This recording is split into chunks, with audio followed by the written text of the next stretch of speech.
Hello, welcome to another episode of the Living and Learning podcast.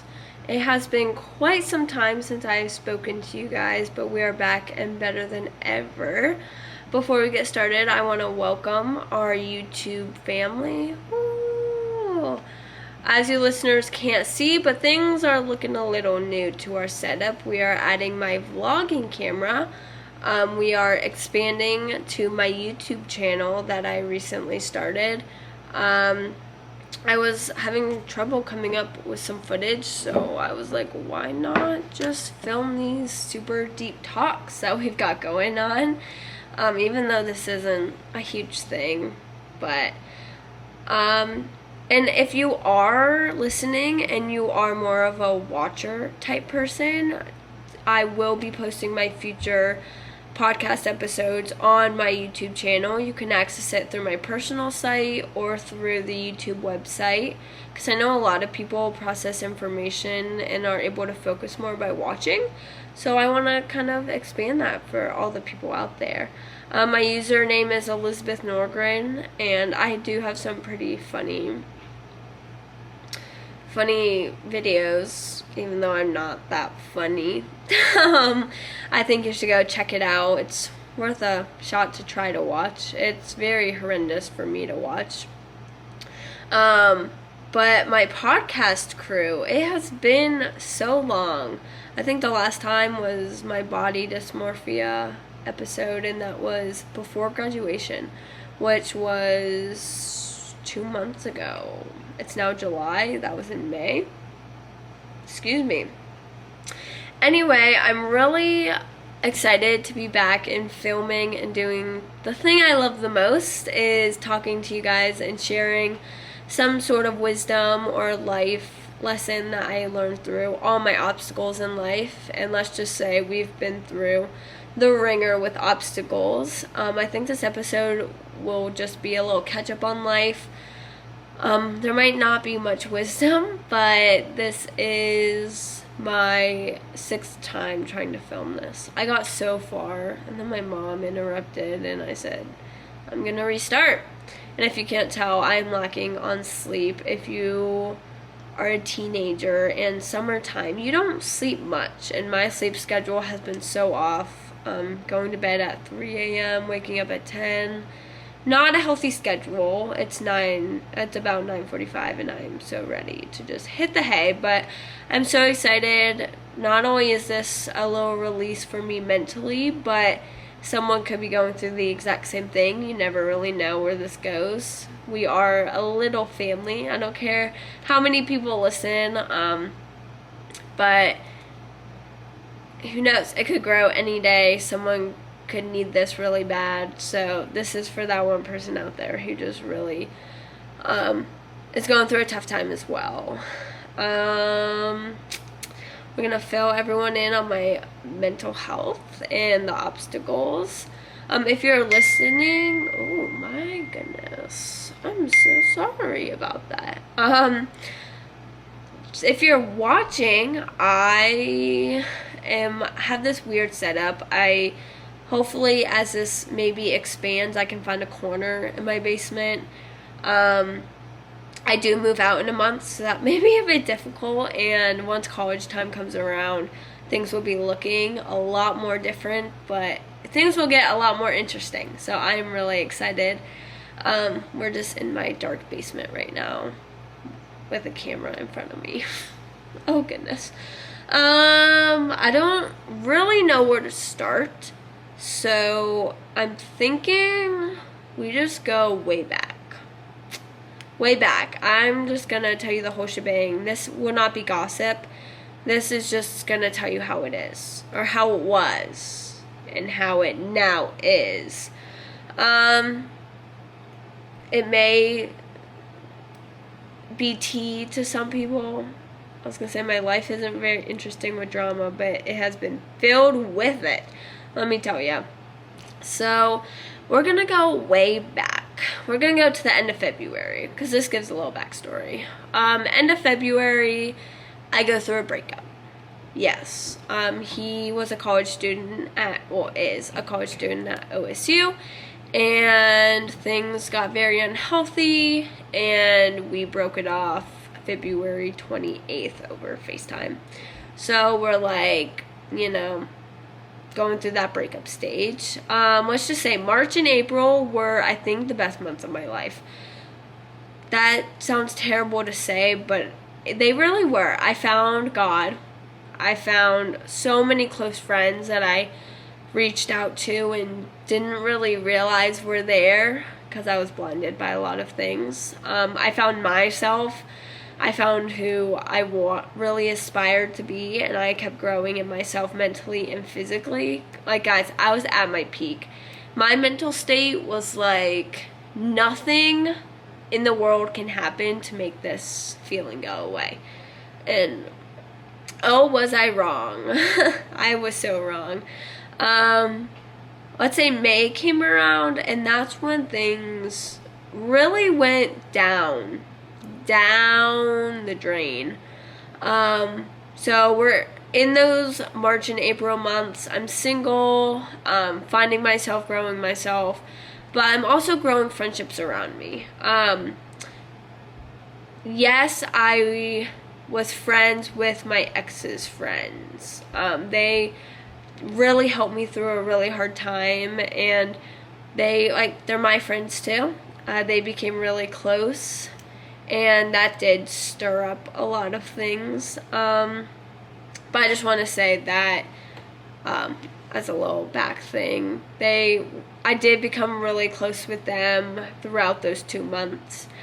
Because I don't leave people. And I reached out and said, yeah, we're not together, but I'm always here for you. And I grew into a best friendship. Like, this person is my best friend. And yes, he is one of my ex's friends. But he was there for me when I would cry and cry and cry. And he gave me a lot of encouragement. It was just such a kind and compassionate friend to me. So that's a little backstory. And then May came along. It was beginning of May. I don't really have exact dates, but we're just gonna do estimations. Beginning of May, life went really downhill. My ex tried to come back into my life.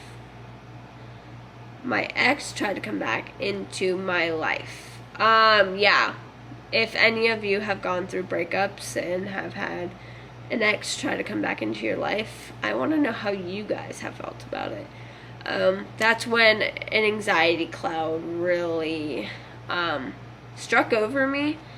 And, when someone's not in your life for 2 months and they reach out, you don't know how to react because you try to convince yourself that you haven't moved on when you know in your heart you have. And that was a really hard conclusion that I had to come to. So, obviously within those 2 months, I grew friendships. I wasn't looking for a relationship necessarily. Yeah. And so he tried coming back into my life. We did have a conversation. And it was a conversation I was like, oh, I'm going to get some closure on. I was going to walk out of that conversation and be like, yo, I'm going to be sky high. We're going to move on with our lives after. No. He had been feeling a lot of ways that I was not necessarily feeling. He missed what we had, and that's a lot to process in a conversation when there's tears involved and you really get to the deep dark of the breakup and what really went on after. The feeling of betrayal, disrespect. It took a mental toll on me. Just this one conversation, I could feel the anxiety just rising back in me. So we had a conversation, and this was around graduation. So I had family in town because I was about to graduate. I walked away from that conversation like I need my time to think, because I take a lot of things personally, and I care a lot about other people no matter how much they hurt me. And so I just said, I need to process this. I need to spend time with family. I think in the sense he wanted to get back together, and I wasn't going to make that very easy, given what I had been through. So graduation comes around. There's constant drama because I am friends with his friends, and I hang out with my friends. And I grew close with, like I said before, like he became my best friend, and there were a lot of feelings involved. So there was drama with that. Conversations had, betrayal, tears. It's like a triangle. Picture this, like you have me at the top of the triangle, then you have them at the bottom of the triangle. We all had a conversation before graduation, and I said, I'm not looking for a relationship. I really stayed true to myself in this conversation. I said, I don't want a relationship. I need to grow in myself. I'm not going to choose between you guys. This is a dumb situation. After that, it was cleared up. We were going on with our days. Graduation came along. I said, I'm not gonna get myself involved with this anymore. I need a week. The week of graduation. And so I took the week of graduation. I didn't speak to my ex. Obviously, I did speak to my best friend. I talked to him every single day. And he was really there for me. So I'm not just gonna drop him given the circumstances. So graduation comes along. I graduate on, I think it was the 15th or 16th. I really forget. That is so bad. I graduate, and then this is where life just decided to hit me in the chest. 2 days later, we found out my grandma was not doing well in the hospital. They live down in Cocoa Beach, Florida. She was not doing well. She was diagnosed with COVID, and she was admitted and had to be put on a vent. And so my dad went down just to be with his family, and we still had our in-laws in town. So my mom and my siblings and I couldn't really go anywhere, but he flew down. And then the in-laws went home, and we got a phone call from my dad's sister that he was being admitted. This was at 3 days later, the day after he flew down. We found out that he was admitted into the hospital because of a heart attack. In life, when one bad thing happens and then more bad things continue to happen, that's how my life felt all of May. I had this drama going on. I had the stress of graduation, grad parties, constant social battery going. Then you find out that your grandma's not doing well. Then you find out that your dad has a heart attack, I was not living my best life, and that really did take that peak out of me. So he got admitted, and at this point I said, I was just expecting bad things to keep happening. I didn't really know why I thought this, but I was like, I deserve this. Given everything going on, I'm betraying everyone. I said, this is what I deserve, and that's how low I mentally got for a while. So then my mom flew down, and then my siblings and I flew down a few days later down to Florida. I had to work. I called my boss and said, I don't know when I'm coming home. I had to get all my shifts covered. And, it felt like a blur. Like, 2021 has gone by so freaking fast. It's like, where have you gone? And so every day just felt like I woke up and I felt like I would just go to sleep like 5 hours later. Like, it didn't feel like life was kind of happening. And so we fly down, and I think it was more for my mom's sake. She was down there alone with barely anything packed because everything was so rushed and constant, and she was overwhelmed, and I really think she just needed her babies down there with her. So we had this relationship drama as I was going to Florida. It got cleared up. For a little bit, it got cleared up. I was talking to my ex, and I was talking to my best friend, which is his friend, who also had feelings for me. Just a fair warning, don't ever do that. But that will be later on. So I fly down. I don't even know what time frame we're at, but then let's just say a few days later, we find out that my grandma passed away from COVID. And it didn't feel real. Sorry, I'm getting a little emotional. I guess everything bad was happening. I was already in such a low mental state. My motivation went down. I was unhappy with myself mentally. My body dysmorphia grew. It was like, this isn't real. Like, why? I cried to God and said, why is this happening to me? And I said, it's going to be okay. So she passed away, and then my dad got a procedure done. If you know, when you have a heart attack, you can go through a non-invasive way, or if that doesn't work, then you have to do open heart surgery. And we found out that the non-invasive way did not get all the blockages. And so then we found he had to have open heart surgery that next week. Then that was the start. I remember seeing him in the hospital. And when you see someone every day and you're like, you see him in a good state of mind, and then you just walk into a hospital room.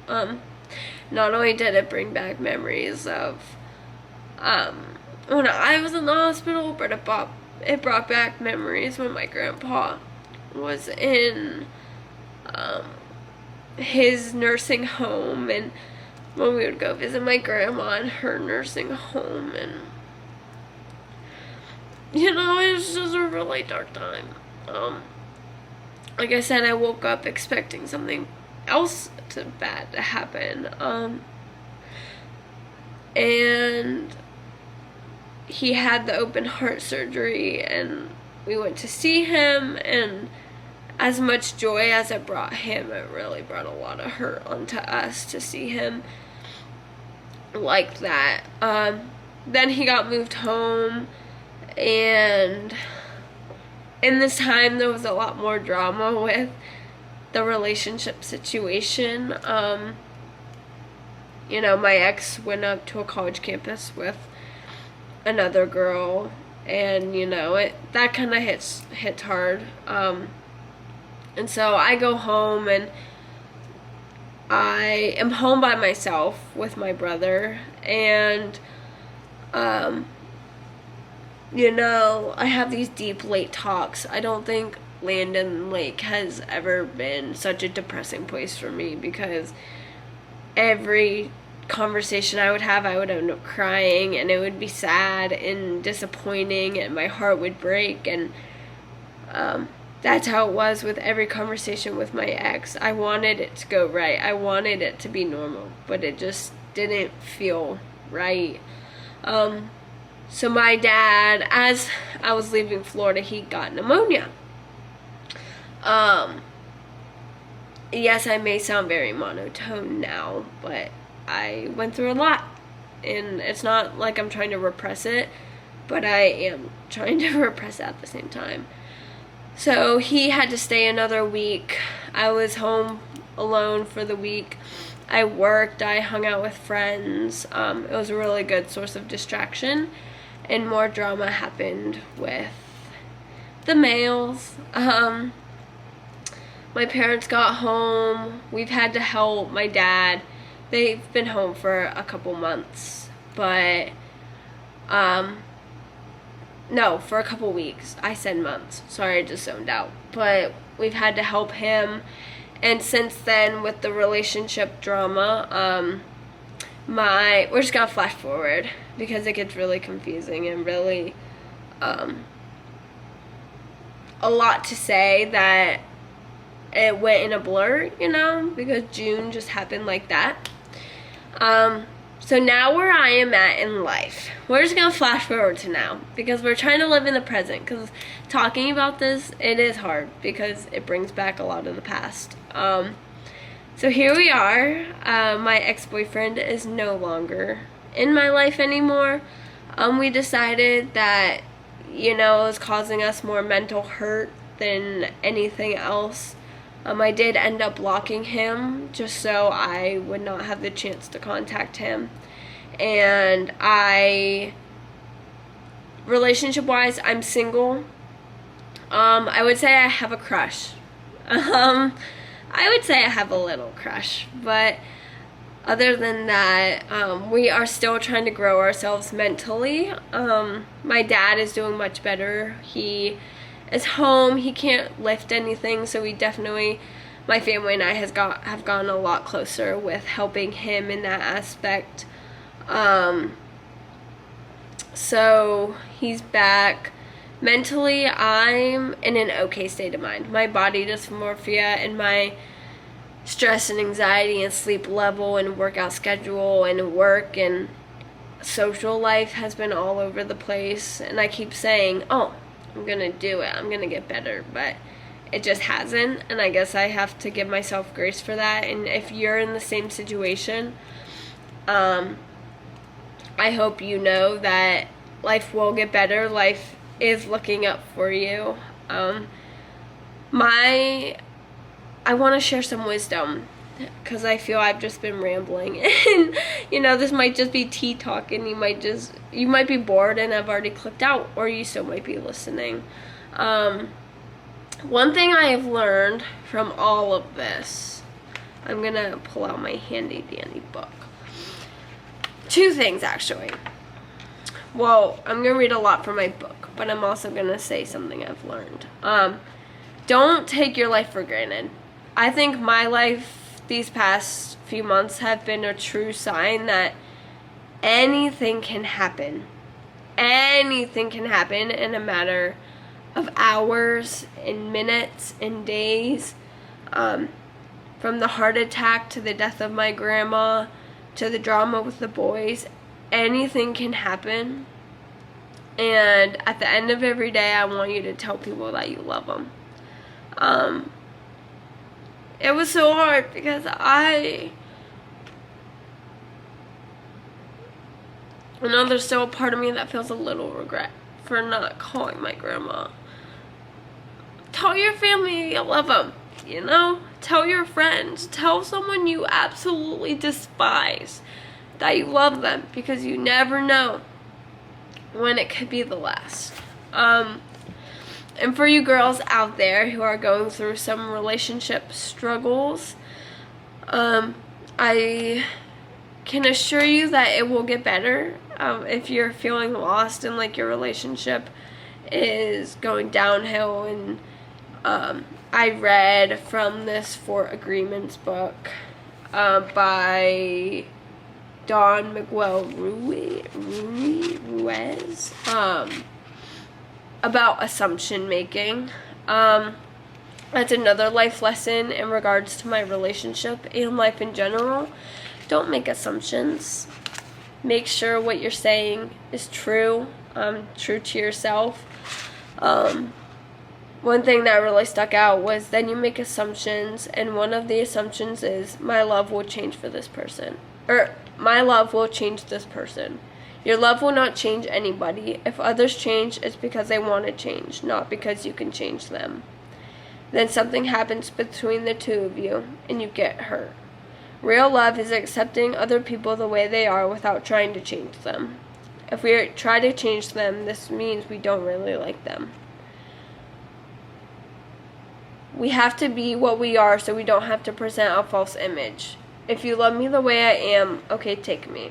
If you don't love me the way I am, okay, bye-bye, find somebody else.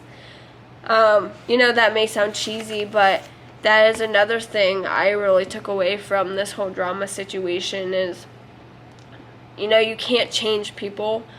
And in regards to my ex, I wanted him to change really bad. And if you have an ex trying to come back in your life, make sure they prove it to you that they change. Words say a lot, but if they don't show it, you need to know your worth. Not only girls, but boys. Don't put on a fake face just to try to have someone come back in your life. You have to be upright and truthful, not only with yourself, but with them, so nobody ends up hurt. That is, in the end of all of this, that is the main thing I learned, is be true to who you are. Don't try to change people. In my views and my religion, only God can change people. And if, like I said, if people want to change, they will. Because it's a choice to change.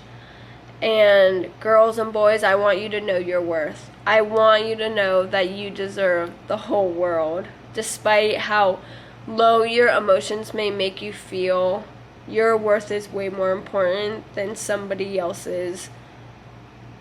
Your worth is more important than somebody else's satisfaction. And you can't be in charge of everyone else's mental health. You need to be in charge of yours, and if they need help, you need to help them find help. But that in no way, shape, or form is you putting a responsibility to change them and help change their brain, because you are no professional. And that is one main thing. If you take anything away from my ramble, I hope you can take that away. Yeah, a lot of you may not be listening anymore or even watching, but I'm really excited to come back to this. If that was not proof of how crazy my life has been, I don't know how to prove it to you. I know that I'm still mentally trying to get back with my mental health and my schedule and my life.